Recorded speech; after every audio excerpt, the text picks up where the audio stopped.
So yesterday I decided to sit down and binge all of season 4 of Westworld, only to find out that all 7 episodes were out, but the finale was yet to come out. So I had to go to bed, wake up, go to work. That was a whole thing. Had to stay back. That was another whole thing. Let's not get into that. Then I got home, I watched the season finale of Westworld. Before I deep dive into the season finale and the whole season as a whole and pick out some bits that I really loved, I'm going to talk about the thing that I found the most shocking, the biggest twist, if you will. The fact it doesn't suck anymore. But then I started thinking, did it ever suck? Was it ever as good as I thought it was? Has it all kind of been pretty good? I can't really remember. I remember loving season 1 and thinking, it's a revelation, but a lot of the characters kind of felt more like mystery boxes than actual characters. But then I'm kind of like, but I think that's kind of the point. But it has some really big ideas and themes and philosophical kind of concepts it's playing around with that are really fascinating. And I just love the general premise of, what if Red Dead Redemption, but it's a theme park, but there were robots, but then the robots got mad. That's a great concept. I bloody love it. And then season 2 was like more of the same, but then it got a bit weird, but then more of the same in kind of bad ways, like the time, you know, trippy, weird kind of, you know, playing around with time and all that was just a bit like, yeah, I see what you're doing here. Okay. And then season 3 started and it's like, this is just a different show. This reminds me of Prison Break season 4, where it's like, yes, we're not in a prison, but they didn't do that in season 2. Season 4 is just like, what is this? And you're like, yeah, okay, government conspiracy thingies, and oh, okay, ideas of, you know, this and that. And it's like, I get it, and there are characters, and it's, yeah, but it's just so different. And I kind of stopped thinking about it for what felt like 5 years. Apparently it's only been 2. And then I got back into Westworld yesterday, and I found myself thinking, this is so awesome. This is really awesome. There's mystery, there's intrigue, it's got crazy high concepts, there's just absolute wild nonsense going on. Maeve has Neo-level superpowers or something. Bernard is amazing this season. I love that actor. He's so good. I've loved him ever since he was in that Casino Royale James Bond movie as Felix. He's just so good in everything. He brings such a great gravitas and intensity. I really like him. But this season, it gets a bit wacky and a bit insane, but I'm all here for it. So he's doing a whole Edge of Tomorrow situation. Yes, that's right. I said Edge of Tomorrow, not Groundhog Day or, you know, a Doctor Strange situation. He's doing an Edge of Tomorrow because Edge of Tomorrow is the best Groundhog Day movie. It's so good. Even though it should 100% have been called Live, Die, Repeat. That's just such a better title.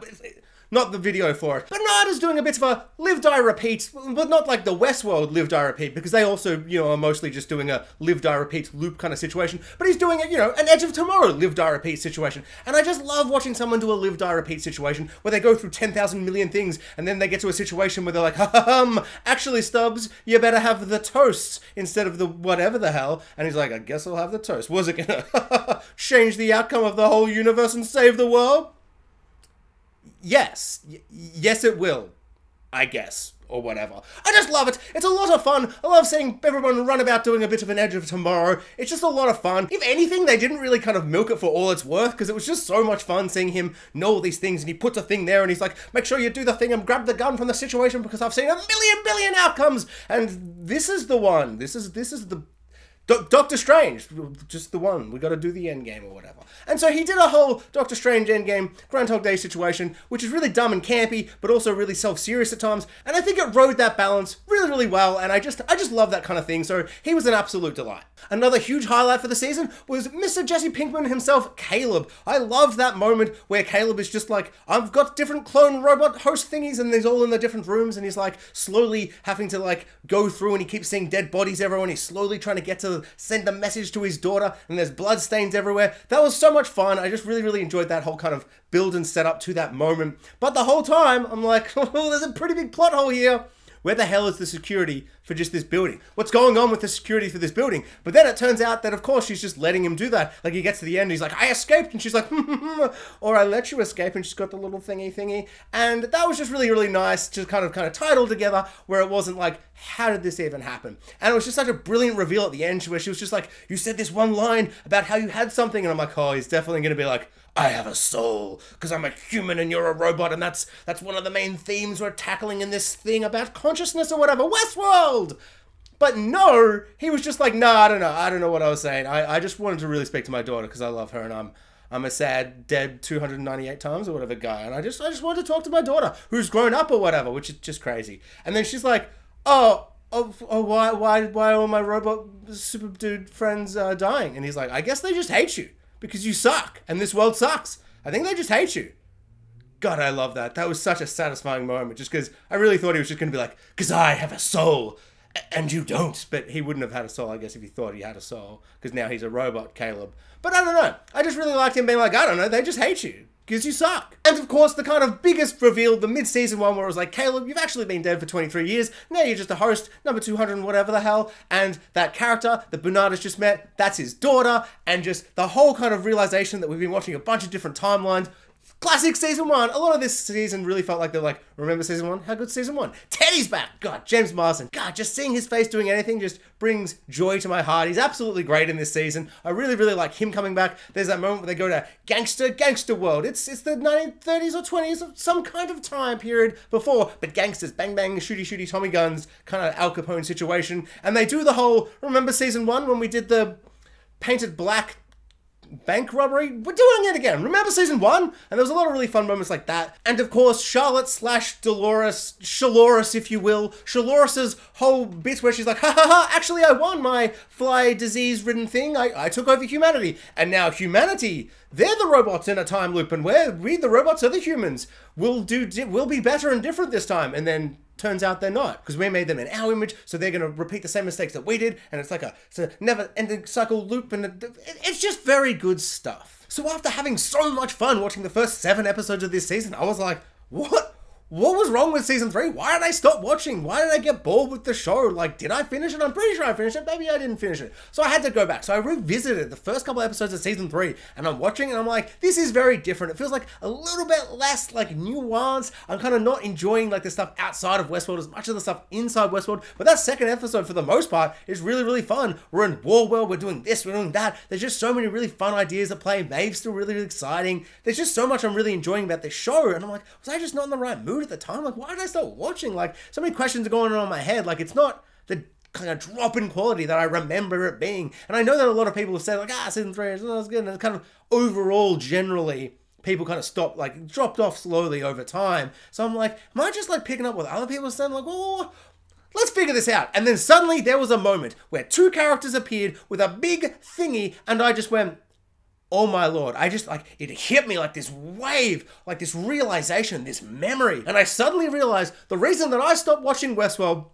had nothing to do with Westworld. I mean, it is Westworld's fault for including this little cameo, but in a way, it's not really Westworld's fault. In a way, it's HBO's fault. In a way, it's Game of Thrones' fault. There is a scene where the 2 creators of Game of Thrones, D&D themselves, are sitting in a room with a dragon, and they're doing a little, it's a medieval world, and they're doing a little test, and they're like, we gotta chop up this dragon because Westworld's closing, or whatever, or medieval world is closing. And it's a 5-second cameo, but it is the 2 creators of Game of Thrones, and at that point, I was just so angry at Game of Thrones, but not just at Game of Thrones, mostly just at those 2 people for ruining Game of Thrones. But it was a long time ago, so I'm a little bit fuzzy, but as far as I can recall re-seeing that scene today, I'm pretty sure I've watched that scene, that cameo in the episode, and I just turned it off. I just turned it off and I never went back. I think I was just so angry that HBO would be like, oh, you love Game of Thrones, we're just going to chuck some Game of Thrones into your Westworld. No. 3 years before that was the funniest cameo I've ever seen. I love it. I love it so much. There's a dragon. They can use the CGI model, just copy and paste, stick it in there. I love it. It's brilliant. It's more than brilliant. Post season 8, I don't want to see those 2 goddamn smug faces. And so that's why I stopped watching Westworld season 3. Could be the most insane thing I've remembered about my life. It's just the pettiness and the sorrow in my soul. I'm glad that I've moved past it though. I mean, House of Dragon literally starts in 1 week, and I couldn't be more excited. New writers, same world, costumes, magic, fire, dragons. I'm very excited. I'm very excited. I can't wait for an 8 years time to just be furious. Just furious. Oh. So after the explosive, lots of character dying episode of episode 7, the penultimate episode of the season, this episode starts with a huge bloodbath. It really felt reminiscent, like the way that Westworld felt like reminiscent of Red Dead Redemption. This really felt like kind of like a war video game, like a GTA kind of thing. There's just carnage of blood everywhere. Just those different characters running about. A bit of a The Purge situation going on, and everyone's just running around in absolute chaos. And it's all a bit like, Sure, fine, whatever. This is fine. Okay. Oh, that's that character from season 1, maybe, or something. I don't know. Get to the character stuff. And we kind of slowly get through the episode, and a lot of characters die, but the episode begins with Charlores being brought back to life. It's like, I like Tessa Thompson. I've really liked her as a villain. I really like her being like, ooh, I'm God and I'm bored. Ooh, I'm bored. Ooh, but I'm going to be different to the humans. Ooh, we're kind of the same. Ooh, why are they killing suicide? Mystery. Oh, they just hate me because my world sucks. Ooh. It's been a really fun kind of roller coaster of kind of emotions and stuff, but I really like the idea that, you know, the Man in Black walks up to them and just kills her and Maeve. But of course, you know, I was binging the whole season, and then when I was like sat on that, I'm like, wow, that's a big final moment to lead into the finale. And the finale starts, oh, she's alive. Oh, but of course, because she's a robot and there's no stakes with the robots. And sometimes that's really fun, like with Caleb, where he's like, I'm a million different robot hosts and all that kind of stuff. And I don't know, I really like Stubbs coming back. But then he dies in this episode, and I'm like, no, not Stubbs, not my 4th to 5th favorite Hemsworth brother, no! Oh, but he will come back if they want him to. He's died like 3 times already or something. I don't know. It's hard to keep track. So there's like a bit of a mixed kind of feeling with the whole, well, let's bring them back. They're a robot. Like at the end of the episode, Tessa Thompson's like, I'm taking my meat skin suit off and I'm just a robot. I love being a robot. Then she crushes her brain or whatever. Is she dead? Because they can just be like, actually, before I crush the orb thing of my life juice, I made another one. Or whatever. Like, you can just kind of say anything, which is fine. It kind of plays into that really interesting idea that they're kind of like these immortal beings. And like, I don't know, so much of this show and this episode is like, we've got to get to robot heaven, Sublime or whatever. We've got to get to robot heaven and dance around in robot heaven. And the episode ends with Dolores being like, I'll build a new world. It will be better than the old world. Even though I could decide to do anything in robot heaven, let's do Westworld again. Because we have to tie it back into Westworld. It's like a loop or something. Sure, whatever. I don't know, it's like everyone died, and like Teddy, it's like, I'm not real, it's like, I'm not real, and I'm like, Teddy's not real, of course he's not real, she's created all these friends and these people to realize a consciousness, or whatever. I have to admit, there is probably 2 to 3 times every episode of Westworld where I'm just like, I'm sorry, what did you say? I am not following. This is crazy shit. This is madness. This is madness. In the best way. I love it. I'm absolutely all on board for it. But yeah, so Teddy, he's like, I'm not real or I'm dying. But then he's like, just go find me in the Sublime, in the robot heaven. Just go find actual me. Okay, I guess that's sad. Like, I don't know. The only one that was like kind of actually emotionally sad was Caleb, where he's like, I've actually been dead for like 20 years. I'm actually version 230 or 240 or some shit. Like, I don't know. I'm already dead. I'm like, that's pretty sad. And she like sails off, and then like, as she's sailing off, the narration is like, the humans lasted a couple more months or maybe a year. What? Are they actually the last people? That is... What? This show just like completely apocalypsed the whole thing. Like, Man in Black is like, oh, I'm going to create the ultimate game. Just everyone killing each other like absolute madmen. Like, it's just mad. He just purged. He's like, let's do a purge. Let's do a purge, everyone. And everyone's like, yeah, let's do a purge. Because I guess, I don't know, because of the signals or whatever. And they all do a purge, and everybody dies. All the humans die everywhere. And it's just like very grim, very like... And I guess he's very nihilistic the whole time, but to end the show like that, and I know that she's like, actually in the Sublime, it's like consciousness. Maybe I can bring all the humans back, and if we're in a simulation, but we don't know it's a simulation, which she says in the episode, if we're in a simulation, we don't know it's a simulation, what's the difference? And that is a really interesting idea, but I still couldn't help but just feeling this really weird sense of like, just such a downer of an episode. I mean, like, everyone's dead, it's all over. All these characters died, it all just ended, and then she's like, but I'll just do a cheeky little upload in the secret robot heaven, and let's do a Westworld again!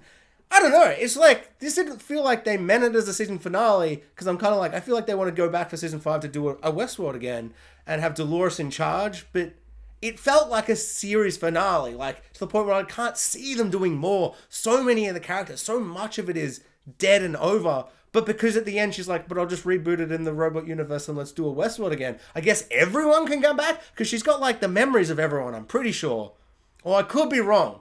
I've missed parts of season 3, so I really don't know. And that is on me. Well, no, it's not on me. It's on the creators of Game of Thrones. And on HBO, let's be fair. Like, how dare they put them in the show? Now I'm thinking about it again, it's probably the pettiest thing I've ever done. Not finish Westworld season 3 because D&D from Game of Thrones, the creators of Game of Thrones, in a cameo. It's like 5 seconds long. I did enjoy the finale, but I don't think I loved it the way that I loved episode 1 to 7. Like, maybe it was just kind of binging it all. Maybe it was that low expectation at first and then that kind of reveal in the middle where it's like, the villain won! All the humans are now the slaves, and they do the switcheroo, and then I was really enjoying all of that. And then suddenly, the Man in Black's like, I've burned it all to the ground, everyone's dead, Bernard's dead, Maeve's dead, Charlores is dead, well, maybe not. I mean, all of them you could say the same. Like at the end when Charlores comes back and she's like, I'm an upgraded robot now, which is very reminiscent of like the Matrix where he like stabs her and he's like, upgrades. It was like when Neo's like, upgrades at the start of Matrix Reloaded.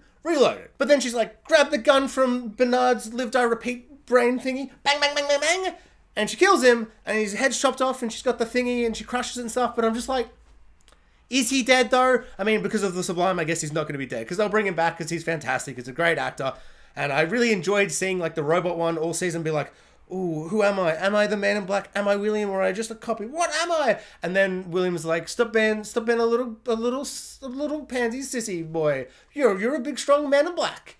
Be cool. And the guy's like, at the end of the season, he's like, actually, that William was a little piece of shit William. I'm the best William. I'm the best William in the world. And I really like that kind of just evolution. It's the same as Charlores is going through at the start of season 3. I haven't finished season 3, so I don't really know how that plays out. But I imagine that she keeps growing the skin and she's like, I gotta get out of the skin, but also I've got a kid and a boyfriend, husband, ex-husband thingy, and am I Charlotte? Am I Dolores? I'm Charlores! And I guess that's how she goes to the point where she starts this season being the villain or whatever. I don't know. I guess I'm spitballing here because I've missed like 6 episodes of the show. But that concept in general, like, is really, really fun. I feel like Caleb was kind of the biggest one where it was kind of like, he is definitely still Caleb. Even though he's like the 290th version of him, he still has those parts of him. He still really loves his daughter. He's like doing everything for her. And so seems to be no kind of robot part of him. I don't know, all of that stuff is really, really fascinating. There's some really great ideas here, but I feel like not having Bernard, not having Maeve, and just generally it all being like, it's just a big explosion, death, doom, and everything. The finale didn't really kind of wow and shock and amaze me in the way that so many of these episodes kind of have building up to this. But considering how so much of this show is like live, die, repeat, live, die, repeat, live, die, repeat, and they're stuck in an endless loop, and there's so many kind of thought-provoking ideas of like, every day we just get up and we do the same thing. It's all just a loop, and like, she's writing the story, and she's like, it's not real, it's all these things that are really kind of thought-provoking when it's like, life does feel so like, wake up, eat, go to work, sleep, Like you could replace live, die, repeat with so many different words, just kind of that endless cycle loop of life. And to have the show loop it with the start of season 1, with the train and the big wide, and then it comes out of the station and then Dolores walks into the town, which just looks amazing. And it kind of ends with that. It is a really satisfying kind of like, and you can kind of look at it in the way that you can look at the end of Matrix 3, where you're like, is this still a simulation? Like, are we still like in a simulation? Because Bernard was like, I ran 1 billion different simulations. And there's a bit with him and Maeve where she's like, oh my God, we're in a simulation. I'm like, yeah, the black bars are on. Like, you can't see, but I can see. This black bars means this wasn't real. This is a whole simulation. So there's kind of precedent to be like, is this still a simulation? Is this all a simulation? Is the whole show a simulation? All those kind of things are really, really fascinating and interesting. And but I don't know if I like want to see them play it out anymore. Of course, I could be wrong, and season 5 could be amazing. It feels like if they did a season 5, that would have to be the last one. But I think this is kind of oddly satisfying, even though it kind of feels like there's maybe 1 or 2 elements where they would have put in more if they'd planned it to be. Also, I googled it, and there's no confirmation, and I feel like that means they don't know. They're either going to be cancelled, or they have another season, which, I don't know. It's kind of lucky if they do get cancelled that this works so perfectly as a series finale, but also you always want the creators of something to give the ending they wanted, you know? So, like, you don't want it to be cancelled just for that. And it is a fascinating show. It is high concept. And as I'm rewatching season 3, it didn't drop off a cliff the way I remembered. It's just very different. It's painfully different to what it was, but it is fascinating in its kind of, like, I don't know, it's like it's going to just be a different new show, and it's maybe a bit less nuanced than I feel like it was in season 1. I feel like some of the philosophical debates are a bit kind of more like lots of words being thrown about, but what are they actually trying to say and do? Are a bit repetitive sometimes about like consciousness and robots and all that kind of stuff that I feel like season 1 really nailed. But also, maybe that's just nostalgia because season 1 just blew me away at the time, and maybe this really is handling the concepts well enough, because I I mean, I had a really, really fun time. I had a surprisingly great time watching season 4. So in conclusion, it's just so great to love Westworld again and just to be back in this universe. I love those opening credits. I will never ever skip them. That music is so good. Ramin Djawadi is just the best composer ever. I absolutely adore him, and the music for the whole show is just absolutely brilliant. And I just love this crazy high concept world where there's just absolute madness and insanity going on. I love every second of it. Mostly, some of it's a bit like, sorry, what? I'm sorry, what? But most of it, I'm just absolutely loving it. Mr. Man in Black being like, bang, bang, shooty, I'm a bad guy. Bernard being like, ha ha ha, I'm doing a live, die, repeats, you guys.